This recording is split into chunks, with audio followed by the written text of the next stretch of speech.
இந்த சுற்றத்து தோழிமார் எல்லாரும் வந்தா கூட நீ அவன் நினைப்பிலேயே இருக்கியே, அதுல ஆழ்ந்து அமிழ்ந்து தோய்ந்து இருக்கியே, அதை கொஞ்சம் விலக்கிட்டு வா.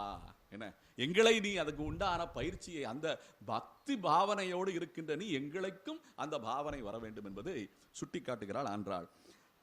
முற்றம் புகுந்து முகில்வண்ணன் பேர்பாட சிற்றாதே பேசாதே செல்வ பெண்டாட்டி அப்படின்னு சொல்லி இதுல குறிப்புணர்த்துகிறாள் ஆண்டாள். அந்த படுத்திருக்கிற அந்த தோழி பேசல, என்ன, ஆனால் இவள் பேசுவதற்கு முன்னாலேயே நீ இதுக்கு மேல ஏதாவது சொல்லி ஸ்போர்ட்ஸ் பண்ணாத, என்ன சால்ஜாபு பண்ணாத, நீ இது மேல ஏதாவது சொல்லி தடுக்காத, நீ எந்திரிச்சு வராம இருக்கிறதுக்கு காரணத்தை சொல்லி தடுக்க கூடாதுன்னு முன்னமே சொல்வது போல நாடகம் போல சிற்றாதே பேசாதே செல்வ பெண்டாட்டி நீ எற்றுக்கும் உறங்கும் பொருளேலோ ரெம்பாவாய். நீ எதுக்கு இன்னும் படுத்துக்கிட்டு இருக்க?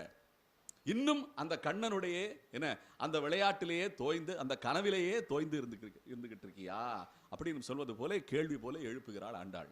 இது பக்தி பாவனையிலே பொடியப்பட்ட பாசுரம்.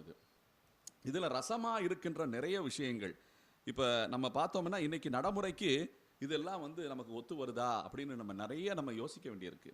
இப்ப குற்றம் ஒன்றில்லாத கோவலத்தம் பொற்கொடியில நின்னாலே நம்ம தகுதியை இழந்துடுறோம். என்ன நமக்கு என்ன தகுதி இருக்குன்னு இழந்துடுறோம். ஆனா பகவான் ஆண்டவன் ஏதாவது ஒரு காரணத்தை நம்மிடையே தேடுகிறான்.